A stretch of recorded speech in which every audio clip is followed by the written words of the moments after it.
नमस्कार मित्रांनो, आज आपण या ठिकाणी एक्झाम लाईव्हमध्ये पेपर सोडवणार आहोत. तर इथं लॉग इन केल्यानंतर तुम्हाला नेक्स्टवर जायचं आहे आणि त्यानंतर आता परत एकदा मी इथं लॉग इन करून दाखवतो. एक्झाम लाईव्हमध्ये आपल्याला गेल्यानंतर अशी स्क्रीन तुम्हाला सर्वात पहिले डॅशबोर्ड दिसेल. इथं MSCIT प्रॅक्टिकल टेस्टवर तुम्हाला जायचं आहे. त्यानंतर नेक्स्टवर क्लिक करायचं आहे. इथं जे लँग्वेज आहे, ही लँग्वेज तुम्हाला सिलेक्ट करायची आहे. मराठी, इंग्लिश, हिंदी कोणतेही तुम्ही करू शकता. त्यानंतर click here to check your headphone, तर याच्यावर क्लिक करायचं. यावर क्लिक केल्यानंतर आपल्यासमोर एक प्ले बटन दिसेल. Sample listening. तर इथं तुम्हाला ते सिलेक्ट करून त्यानंतर आय कुड हिअर हे ऑप्शन इथं तुम्हाला दिसेल. त्यानंतर चेक बॉक्सवर क्लिक करा आणि आय एम रेडी टू बिगिनवर क्लिक करायचं आहे. यानंतर पहिला प्रश्न आपल्यासमोर आहे. वर्कशीट मूव्ह करायची आहे आणि शीट 3 नंतर ती आपल्याला ठेवायची आहे. तर अतिशय सोपा प्रश्न आहे. चला आपण सोडवूया या ठिकाणी. तर काय करायचं पहा, शीट 1 जे आहे त्याला क्लिक करून ड्रॅग करायचं आहे आणि शीट 3 नंतर त्याला सोडून द्यायचं आहे. म्हणजे माऊसचं जे लेफ्ट बटन आहे ज्यानं आपण सिलेक्ट करतो ते बटन प्रेस करून ठेवायचं आणि शीट 3 नंतर त्या ठिकाणी त्याला शीट 1ला सोडून द्यायचं. मग नंतर प्रश्न आपल्याला पुढे दुसरा प्रश्न आपण पाहूया. आता इथं दिलेल्या फोल्डरमध्ये सर्च इंजन नावाची जी TXT फाईल आहे ती आपल्याला ओपन करायची आहे. सर्व टेक्स्ट तिथले डिलीट करायचे आणि फाईल सेव्ह करायची. असाच सोपा प्रश्न आहे, काही अवघड नाही याच्यामध्ये.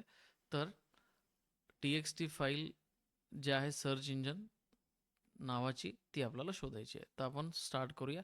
सोपा प्रश्न आहे. आता पहा, सपोर्ट फोल्डरमध्ये आपण जाऊया सर्वात पहिले. तर सपोर्ट फोल्डरमध्ये ती फाईल आपल्याला शोधायची आहे. सपोर्ट फोल्डर हे स्टुडंट आय डीने असलेले या फोल्डरमध्ये असते. जसं की आता इथे युवराज नावानं ते स्टुडंट आय डीचं फोल्डर आहे. पण जेव्हा तुम्ही एक्झाम देतात त्यावेळेला तुमचा जो लर्नर कोड असतो त्या नावानं ते असते. आता सपोर्ट फोल्डरला ओपन करूया आपण. हे जे युवराज नावानं जे आहे हे तुमचं आहे, आय डी आहे, स्टुडंट आय डी म्हणतो आपण त्याला. आता सपोर्ट फोल्डरला ओपन करू. इन्फॉर्मेशन आणि सर्च इंजन नावाची जी TXT फाईल आहे ती आपल्यासमोर आहे. आता ह्या TXT फाईलला ओपन करायला सांगितलेलं आहे आपल्याला. तर आपण ओपन करूया. ओपन केल्यानंतर त्याच्यामधले जे काही टेक्स्ट आहे ते आपल्याला डिलीट करायचे आहे. तर इथं कंट्रोल A बटन प्रेस करून सुद्धा तुम्ही हे सर्व टेक्स्ट एकत्र सिलेक्ट करू शकता आणि त्यानंतर कीबोर्डवरचं डिलीट बटन प्रेस करायचं आणि ते डिलीट करायचं. नंतर फाईलवर जाऊन आपल्याला सेव्ह करायचं आहे. क्लोज बटनवर क्लिक करायचं आहे, जसं आपल्याला प्रश्नामध्ये सांगितलं त्या पद्धतीनं, आणि त्यानंतर आपला प्रश्न सबमिट करायचा आहे. आता सध्या इथं सेव्ह अँड नेक्स्ट येत आहे, तर आपल्याला तिथं सबमिट बटन येते. आता इथं काय सांगितलं, दिलेल्या स्प्रेडशीटमध्ये 70% झूम करायचं आहे. तर इथं आपलं या झूम म्हटल्यानंतर व्ह्यूवर जा. त्यानंतर झूमवर क्लिक करायचं आहे. आता इथं 200, 100, 75 असे वेगवेगळे झूम लेवल दिलेले आहे. 70 याच्यामध्ये नाही आहे. मग आपण काय करणार, तर कस्टम जे आहे ऑप्शन त्यावर जाणार आणि इथं कस्टममध्ये आपल्याला हाताने 70 म्हणजे 70 टाईप करायचं आहे आणि ओके करायचं आहे. त्यानंतर प्रश्न सबमिट करायचा आहे. पुढचा प्रश्न पहा. सपोर्ट स्कूल फोल्डरमध्ये असलेली अटेंडन्स नावाची जी फाईल आहे त्या फाईलला डिलीट करायचं. एक्सेलची फाईल आहे. तर इथं .xls आहे म्हणजे ते एक्सेल फाईल आहे. तर आपण याला स्टार्ट करूया. प्रश्न डिलीट करायला सांगितली. डिलीट आणि परमनंट डिलीटमध्ये थोडा फरक असतो. तर आता आपल्याला फक्त डिलीट करायला सांगितली, तर राईट बटन क्लिक करून सुद्धा तुम्ही त्याला डिलीट करू शकता. ओके झाली. त्यानंतर सबमिट, सेव्ह अँड नेक्स्ट. पुढचा प्रश्न काय म्हणते, तिसऱ्या वाक्याचे लाईन स्पेसिंग 15 करा. ओके.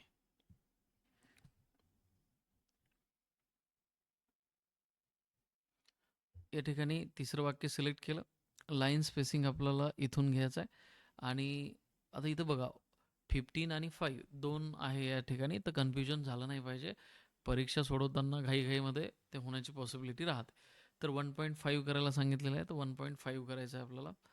पुढे काय म्हटलेलं आहे त्यांनी, दिलेले डॉक्युमेंट सर्व मजकूर एकाच कॉलममध्ये आपल्याला स्प्लिट करायचा आहे. म्हणजे वेगवेगळ्या कॉलममध्ये असेल तर त्याला सिंगल कॉलममध्ये आपल्याला घ्यायचं आहे. आता इथं 3 कॉलममध्ये डेटा आहे. तर सर्वप्रथम तर आपल्याला त्याला सिलेक्ट ऑलवर जाऊन सिलेक्ट करायचं. कंट्रोल येणं पण तुम्ही करू शकता. त्यानंतर लेआउटमध्ये जाऊन इथं कॉलम्स दिसते. आपल्याला आता सध्या 3 कॉलमचा एक बनवायला सांगितला. कधी कधी डेटा हा एका कॉलममध्ये असतो तर त्याला 2-3 बनवायला सांगितलं जाते. अशा पद्धतीनं हा सोडून द्यायचा. त्यानंतर पहा की A2 ते G2चे सर्व सेल्फ फॉर्मॅटिंग काढून टाका म्हणते. तर सोपं आहे. आता इथं A2 ते G2 बाय डिफॉल्ट सिलेक्ट झालेलंच आहे. जर सिलेक्ट नसेल तर तुम्हाला A2 ते G2 म्हणजे इथं जे दिलेलं आहे हे सिलेक्ट करायचं आणि त्यानंतर इथं क्लिअर ऑप्शन जे दिसते. आता इथं वेगवेगळे ऑप्शन आहे क्लिअरच्या बाजूला, पण आपल्याला फॉर्मॅटिंगच क्लिअर करायला सांगितलं तर आपण फक्त क्लिअर फॉर्मॅट्सवर क्लिक करायचं. म्हणजे त्याला जे काही बोल्ड बोल्ड वगैरे कलर दिलेले आहे ते निघून जाईल. आता इथं काय म्हटलं, अनाऊन्समेंटला डिक्लेरेशनने मध्ये रिप्लेस करा. म्हणजे फाइंड अँड रिप्लेसचा प्रश्न आहे. तर रिप्लेसवर जा. फाइंड वॉटमध्ये ज्या शब्दाला आपल्याला रिप्लेस करायचं तो टाईप करायचा, अनाऊन्समेंट आणि खाली डिक्लेरेशन. त्यानंतर रिप्लेस ऑलवर आपल्याला क्लिक करायचं आहे. Okay, declaration replace all. त्यानंतर मग ओकेवर क्लिक करायचं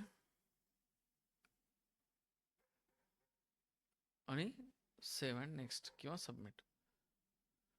पुढचा प्रश्न काय म्हणते की दिलेल्या सर्व स्लाइडवरील फुलांच्या जे इमेजेस आहेत त्या डिलीट करायच्या. आता फुलांच्या इमेजेस डिलीट करा असं म्हटलेलं आहे, स्लाइड डिलीट करा असं म्हटलेलं नाही. त्यामुळे या स्लाइडवर जे काही वेगवेगळ्या इमेजेस आहे फ्लावरच्या त्या तुम्हाला डिलीट करायच्या. तर स्लाइडला सिलेक्ट करायचं, नंतर त्या इमेजला सिलेक्ट करायचं आणि सर्व इमेज डिलीट करायला सांगितलेलं आहे. तर सर्व आपण डिलीट करूया. पण हे डिलीट करत असताना इमेजची जे इमेज जी आहे ती सिलेक्ट करून आपल्याला डिलीट करायची आहे. चुकीनं आपण डायरेक्ट जर एखादी स्लाईड सिलेक्ट केली आणि डिलीट बटन प्रेस केलं तर ती स्लाईड डिलीट होईल. त्यामुळं जसं की आता मी इथं करत आहो, स्लाईड डिलीट झाली. तर हे आपल्याला करायचं नाही. आपल्याला सांगितलेलं आहे फ्लावरच्या इमेज, तर स्लाईड सिलेक्ट करा, त्यानंतर फ्लावरची इमेज, त्यानंतर डिलीट बटन. तर अशा पद्धतीनं हा प्रश्न तुम्हाला सोडवायचा आहे. पुढचा प्रश्न काय म्हटलेला आहे पहा की सपोर्ट फोल्डरमध्ये होम नावाचं फोल्डर आहे, त्यामध्ये इंडेक्स आहे, त्यामध्ये ग्राफिक्स नावाचं फोल्डर आहे. म्हणजे त्या फोल्डरमध्ये फोल्डर आणि त्याच्यामध्ये ती फाईल आहे Image2 नावाची. तर Image2 या JPG फाईलला तुम्हाला Graphic2 या नावानं रिनेम करायचं आहे. सोपं आहे. सपोर्ट, त्यानंतर आपल्याला होममध्ये जायचं. इथं ज्या पद्धतीनं आपल्याला पाथ दिलेला आहे तर त्यानुसार आपल्याला पुढे जायचं आहे. आता इथं Image2 नावाची फाईल आहे. राईट बटन क्लिक करा, सिम्पली रिनेम करा आणि Image2ला तुम्हाला Graphic2 असं नाव द्यायचं आहे. इथं आपण टाईप करूया सिम्पली Graphic2 आणि त्यानंतर सबमिट करायचं. इथं जे JPG बाय डिफॉल्ट आलेलं आहे त्याला तसंच राहू द्यायचं, त्याच्यामध्ये काही चेंजेस करायचे नाही आहे. एखाद्या वेळेस जर नसेल दिसत पण ती जर JPG फाईल टाईपमध्ये जे आपल्याला दिसते हे इथं आयटम टाईप, तर हे जे असे आहे आयटम टाईप JPG तर ते राहू द्यायचं. म्हणजे तिथं तुम्हाला JPG एखाद्या वेळेस नाही दिसलं तरी चालते, काही प्रॉब्लेम नाही. बाय डिफॉल्ट जर दिसत नसेल तर सोडून द्यायचं आणि बाय डिफॉल्ट असेल तर ते राहू द्यायचं. याच्यामध्ये काही चेंजेस करायचे नाही. फक्त आपल्याला Image2ला Graphic2 करायचं आहे. फाईल टाईपमध्ये कुठलेही चेंजेस करायचे नाही. आता इथं काय म्हटलेलं आहे पहा की 3 अतिरिक्त स्लाईड ॲड करा. प्रश्न मोठा जरी असला तरी काही अवघड नसतो. त्याला थोडंसं पार्टमध्ये सोडवायचं. तर 3 स्लाईड तर सर्वात पहिले आपल्याला ॲड करायचे आहे. त्यानंतर पहिली जी स्लाईड आहे तिला टाईम इफेक्ट आपल्याला 5 सेकंद द्यायचा आहे, जेणेकरून दुसरी स्लाईड दिसण्यासाठी 5 सेकंद लागले पाहिजे. तर सर्वात पहिले तर 3 स्लाईड ॲड करूया. आता स्लाईड ॲड करताना त्यांनी हे नाही सांगितलं की कोणत्या लेआउटची स्लाईड ॲड करा. त्यांनी फक्त स्लाईड ॲड करा म्हटलं तर डायरेक्ट इथं 3 वेळा क्लिक करा म्हणजे 3 स्लाईड ॲड होतील. आता टोटल स्लाईड 4 जरी झाल्या पण आपल्याला 3 ॲड करायला सांगितलं तर 3 ॲड करायच्या. आता पहिल्या स्लाईडला तुम्हाला काय करायचं आहे, सर्वात पहिले पहिल्या स्लाईडला सांगितलं ना, तर पहिल्या स्लाईडला सिलेक्ट करा. त्यानंतर या ठिकाणी टाईम इफेक्ट कुठं येतो? तो ट्रान्झिशनमध्ये येतो. तर तिथं क्लिक करायचं आहे. इथं माऊस क्लिक आणि आफ्टर असे 2 ऑप्शन आहे. तर आफ्टर याच्यावर टिक करायचं आणि माऊस क्लिक काढून टाकायचं आणि टाईम जो आहे तो तिथं 5 सेकंद करायचा आणि त्यानंतर मग सबमिट करायचा आहे. अशा पद्धतीनं हा प्रश्न सोडवायचा. काही अवघड नाही आहे, फार सोपा आहे. त्यानंतर सेव्ह अँड नेक्स्ट. दिलेल्या डॉक्युमेंटमध्ये 2 इमेजेस एकत्रित ग्रुप करून एकच ऑब्जेक्ट तयार करायचा आहे. म्हणजे एकापेक्षा जास्त इमेज इथं दिलेल्या आहे आणि तुम्हाला याचं एक इमेज बनवायची आहे, म्हणजे 2च्या 1. तर काय करायचं की याला सिलेक्ट करण्यासाठी आता एक इमेज सिलेक्ट केली की दुसरी इमेज सिलेक्ट होऊन जाते. तर दोन्ही इमेज एकत्र कशा सिलेक्ट करायच्या? तर त्यासाठी शिफ्ट बटन प्रेस करायचं आणि दुसरी इमेज सिलेक्ट करायची आणि त्यानंतर मग कोणत्याही एका इमेजवर राईट बटन क्लिक करा आणि ग्रुपवर क्लिक करा. म्हणजे हे ग्रुप इमेज तयार होऊन जाईल. आता इथं प्लेस होल्डर काढून टाका. दिलेल्या प्रेझेंटेशनमध्ये पहिल्या स्लाईडमधून कोणतंही एक प्लेस होल्डर काढून टाका. प्लेस होल्डर म्हणजे काय की हे जे क्लिक ॲड टू टायटल वगैरे जे जिथं आपण काहीतरी टाईप करतो त्याला प्लेस होल्डर म्हणतो. दिलेल्या MS वर्ड डॉक्युमेंटमध्ये आपल्याला आर्टिस्टिक पेज बॉर्डर लागू करायला सांगितलेली आहे. तर डिझाईनमध्ये जायचं आहे. पेज बॉर्डर डिझाईनमध्ये आहे. तर पेज बॉर्डरवर क्लिक करा. इथं आर्ट जे दिसते इथून कोणतीही एक बॉर्डर घ्या आणि सबमिट करा. त्यानंतर इथं दिलेल्या स्प्रेडशीटमध्ये फॉर्मॅट पेंटरचा वापर करायचा आहे आणि A7चा जो फॉर्मॅट आहे तो A8ला अप्लाय करायचा आहे. तर सिम्पल आहे. A7ला सगळ्यात पहिले सिलेक्ट करायचं. त्यानंतर आपण आपल्या फॉर्मॅट पेंटरवर जाऊया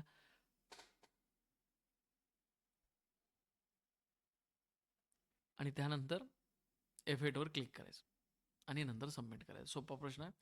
संपूर्ण वर्कशीटची अलाइनमेंट बदलून ती हॉरिझॉन्टल आणि व्हर्टिकल सेंटर करायला सांगितलेली आहे. सोपं आहे. सर्वात पहिले ही संपूर्ण वर्कशीट सिलेक्ट करा. अलाइनमेंट ग्रुपमध्ये जायचं. आता इथं गेल्यानंतर हॉरिझॉन्टल आपल्याला सेंटर करायला सांगितलेलं आहे आणि व्हर्टिकलसुद्धा सेंटर. तर दोन्ही ठिकाणी सेंटर सेंटर करायचं. व्हर्टिकलसुद्धा सेंटर करायला सांगितलेलं आहे आणि मग ओके करायचं आणि सबमिट करायचं आहे. आता प्राईसला कॉस्टने रिप्लेस करायला सांगितलेलं आहे. आता इथं पहा, प्राईस नावाचा जो शब्द आहे त्याला कॉस्टने रिप्लेस करायचा आहे. इथं रिप्लेसवर आपण क्लिक केलं. प्राईस आणि कॉस्ट. आता जर आपण सपोज इथं प्राईस आहे तर तिथं रिप्लेस झालं की नाही ते पाहता येईल. आता मी या ठिकाणी रिप्लेसवर क्लिक करतो तर काहीतरी एरर येतोय. तर इथं रिप्लेसवर क्लिक न करता तुम्हाला काय करायचं आहे, रिप्लेस ऑलवर क्लिक करायचं आहे. तर रिप्लेस ऑलवर क्लिक केल्यानंतर आपलं उत्तर जे आहे ते बरोबर येईल. आता इथं प्राईस आहे पण ते चेंज होत नाही रिप्लेसवर क्लिक केल्यानंतर. तर रिप्लेस ऑलवर तुम्हाला क्लिक करायचं आहे. तर इथं आपण रिप्लेस ऑलवर आता एकदा क्लिक करूया. त्यानंतर आपल्याला मेसेज शो झाला आणि इकडं रिप्लेसमेंट पण झालेली आहे कॉस्ट. तर त्यामुळे अशा पद्धतीनं हा प्रश्न तुम्हाला सोडवायचा आहे. पुढचा प्रश्न काय म्हणते, पिक्चर कंटेंट कंट्रोल काढून टाका डॉक्युमेंटमधलं. तर आपल्यासमोर आता वर्ड नावाची फाईल आली. आता इथं हा जो आहे हा पिक्चर कंटेंट कंट्रोल आहे. याला रिमूव्ह करायचं असेल तर पहिले सिलेक्ट करा, त्यानंतर राईट बटन क्लिक करा आणि रिमूव्ह कंटेंट कंट्रोलवर क्लिक करा. तर हे निघून जाईल. त्यानंतर सबमिट करायचं आहे. पुढे दुसरा प्रश्न काय म्हणते की दिलेल्या प्रेझेंटेशनमध्ये एक नवीन स्लाईड इन्सर्ट करा आणि दुसरी स्लाईड हाईट करा. आता एक इन्सर्ट करायची आहे आणि दुसरी हाईट करायची आहे. आता याच्यामध्ये एकच आहे तरीसुद्धा एक ॲड करा. जी ॲड केली आता तेच 2 नंबरची स्लाईड आहे. मग त्यालाच आपल्याला हाईट करायला सांगितलेलं आहे. तर राईट बटन क्लिक करा दुसऱ्या स्लाईडवर आणि हाईट स्लाईड ऑप्शन आहे आपल्या इथं खाली. तर याच्यावर क्लिक करायचं आहे आणि प्रश्न सबमिट करायचा आहे. अतिशय सोपा प्रश्न आहे. ओके. असेच प्रश्न फायनल एक्झामला पण येतात आपल्याला. आता पहा पुढे 20 नंबरचा प्रश्न आहे. सपोर्ट फोल्डरमध्ये काउंट नावाची TXT फाईल आहे आणि ती सपोर्ट होम फोल्डरमध्ये पेस्ट करायची. आता पहिले सपोर्ट फोल्डर इथून आपल्याला कॉपी करायचं आहे आणि त्यानंतर होममध्ये जाऊन सपोर्टमध्ये आता होम फोल्डर इथं जाऊन पेस्ट करायचे. कॉपी पेस्ट करत असताना त्या फोल्डरमध्ये पर्टिक्युलर जाऊन पेस्ट करायची सवय ठेवायची आपल्याला. दिलेल्या MS पॉवरपॉईंटमध्ये सर्वात शेवटी ब्लँक स्लाईड ॲड करा असं म्हटलं. आता इथे यांनी सांगितलं की लेआउट कोणता घ्यायचा.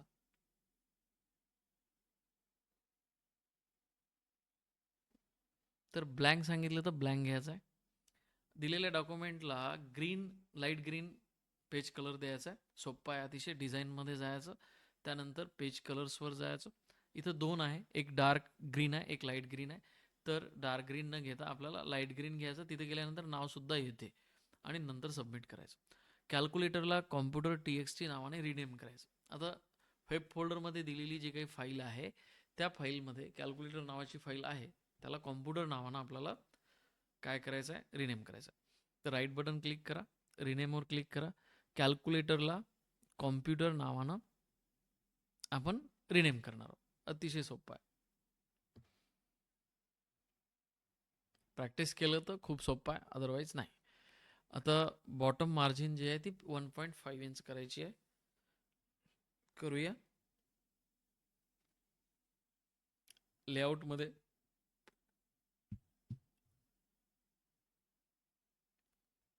कस्टम मार्जिनमध्ये गेल्यानंतर बॉटम मार्जिन या ठिकाणी 1.5 करायचं आणि कीबोर्डवरून आपल्याला एक शिफ्ट बटन प्रेस करून इंचचं जे साईन आहे ते द्यायचं आहे आणि नंतर मग प्रश्न सबमिट करायचा आहे. आता इथं काय आहे, सर्वात कमी मार्क्स दाखवा म्हणते. दिलेल्या स्प्रेडशीटमध्ये F15मध्ये मिनिमम फंक्शनचा वापर करायचा आणि सर्वात कमी मार्क्स दाखवायचे. आता इथं पहा, F15 सर्वात पहिले तर F कॉलम आणि त्याच्यानंतर 15 नावाचा रो. तर हे कॉलम आहे आणि 15 नावाचा रो. तर F15मध्ये आलो. इथं नेम बॉक्समध्ये दिसते सुद्धा की आपण F15मध्ये आहो का, बरोबर. तर हे थोडंसं पाहून घ्यायचं, घाईमध्ये दुसरीकडं आपलं हे होऊ नये. आता इथं =MIN आणि त्याच्यावर डबल क्लिक करा आणि त्यानंतर ही जी सेल रेंज आहे ती सिलेक्ट करा. ब्रॅकेट क्लोज करायचा आहे, इंटर बटन प्रेस करायचं आहे, आपला आन्सर त्या ठिकाणी येऊन जाईल. अशा पद्धतीनं हा प्रश्न सोडवायचा. मिनिमम. ओके. त्यानंतर सबमिट. आता इथं पहा,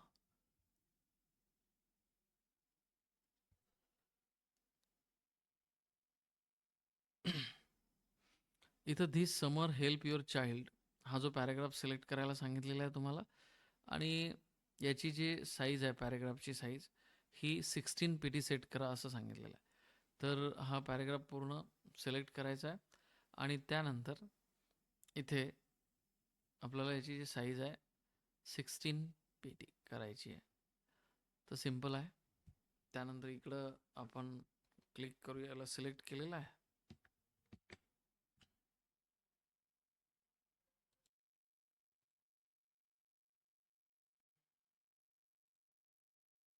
तर इथं 16 PT करायचं आहे आणि सबमिट करायचं आहे. पुढे आता E3 ते E12 मध्ये प्रत्येक बाबीची आपल्याला किंमत जी आहे ती या ठिकाणी कॅल्क्युलेट करायची आहे. एकूण किंमत कॅल्क्युलेट करायची आहे.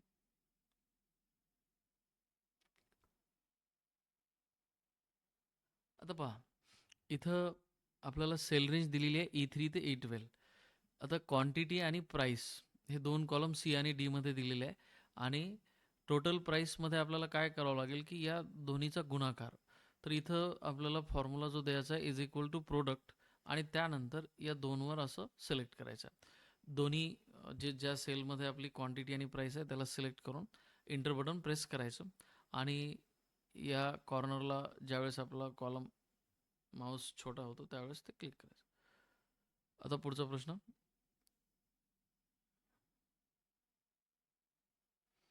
हिडन करायचं आहे, अप्लाय, ओके, सबमिट. त्यानंतर स्लाइड सॉर्टर व्ह्यूमध्ये दाखवा असं म्हटलेलं आहे. आता इथं पहा की व्ह्यू स्लाइड सॉर्टर व्ह्यू कुठे सापडेल, तर व्ह्यूमध्ये सापडेल. आता या ठिकाणी वेगवेगळे व्ह्यूज आहे, तर इथं स्लाइड सॉर्टर व्ह्यू आहे, याला क्लिक करा आणि त्यानंतर सबमिट करा. कॉलम Cची रुंदी आपल्याला 25 करायची आहे. तर कॉलम Cला सिलेक्ट करू, राईट बटन क्लिक करू, त्यानंतर कॉलम विड्थ बाय डिफॉल्ट 16.38 आहे, तर आपण याला 25 करायचं, मॅन्युअली टाईप करायचं आणि त्यानंतर सबमिट करायचं. मॉनिटर PPTX फाईल जी आहे हार्डवेअर फोल्डरमध्ये आहे, ती कलर अदर फोल्डरमध्ये मूव्ह करायला सांगितली. मूव्ह करणं म्हणजे काय, तर मूव्ह करणं म्हणजे कट आणि पेस्ट. आता ही फाईल इथून तुम्हाला कट करायची आहे आणि त्यानंतर कलर अदर नावाचं जे फोल्डर आहे इथं जाऊन पेस्ट करायचे आहे. आता हे करत असताना जेव्हा आपण हे फोल्डर पाहतो तर अगोदरच ते स्टुडंट आय डीमध्ये जनरली हे फोल्डर असतात. हे परत एकदा आपण करून पाहूया. हार्डवेअर फोल्डरमधून मॉनिटर PPTX फाईल हे प्रश्नच व्यवस्थित वाचायचा अगोदरच, की कुठून नेमकं काय करायचं. तर हार्डवेअर फोल्डर आहे इथंच आणि कलर अदर पण आहे. तर आपल्याला घ्यायची कुठून आहे ती फाईल, तर हार्डवेअर फोल्डरमधून आणि इथं पेस्ट करायची आहे. तर मी परत हार्डवेअर फोल्डरमध्ये येतो. इथून याला कट करूया आणि कलर अदरमध्ये जाऊन इथं पेस्ट करूया. तर अशा पद्धतीनं हा प्रश्न आपल्याला सोडवायचा आहे. आता रोज नावाची जी फाईल आहे त्याला वेब फोल्डरमध्ये दिलेली आहे. सनफ्लॉवर नावानं आपल्याला रिनेम करायचं आहे.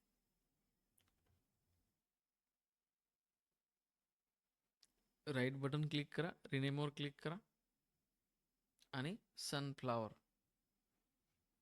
इथे टाईप करायचं. सिम्पल प्रश्न आहे. Save and next. आता दुसऱ्या वाक्याचे लाईन स्पेसिंग डबल करायला सांगितलेलं आहे.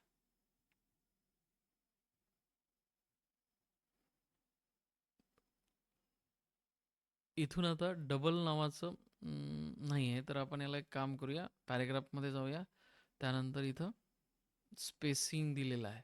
आता इथं सिंगल आहे, त्यानंतर डबल आहे. ओके करा आणि सेव्ह अँड नेक्स्ट.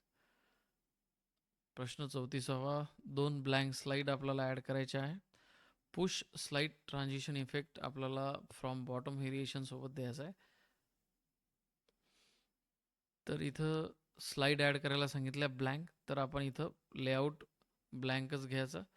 जे सांगितलेलं आहे ते करायचं आहे. आता पहिल्या स्लाईडला सिलेक्ट करू. त्यानंतर ट्रान्झिशन इफेक्ट आपल्याला कोणता द्यायला सांगितला, पुश. आणि इथे फ्रॉम टॉप की बॉटम आहे, बॉटम आहे. इथं स्टार मार्क दिलेला आहे, तर तो इफेक्ट याला गेला. जेव्हा आपण अप्लाय टू ऑल करेल तर प्रत्येक स्लाईडच्या बाजूला स्टार आला म्हणजे सर्वांना ते अप्लाय झालेलं आहे. आणि त्यानंतर मग सबमिट करायचं. आता इथं शेवटचा प्रश्न आपल्यासमोर.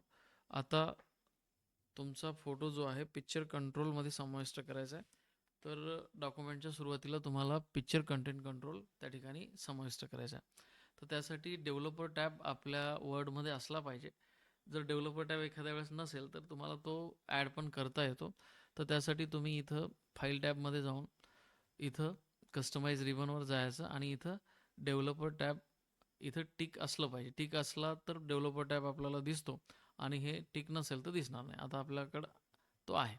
इथून मग इथं आपल्याला पिक्चर कंटेंट कंट्रोल इथून इन्सर्ट करायचं आहे आणि सबमिट करायचं आहे. तर अशा पद्धतीनं हा पेपर आपल्याला सोडवायचा आहे. बघूया आपण आपल्याला किती मार्क मिळतात. 35 आउट ऑफ किती मार्क्स आपल्याला मिळतील ते पाहूया. पासवर्ड टाकायचा इथं तुमचा. आता बघा इथं 35 पैकी 35 स्कोअर आपला आलेला आहे. तर अशाच पद्धतीनं तुम्ही प्रॅक्टिस करायची आहे. So thank you.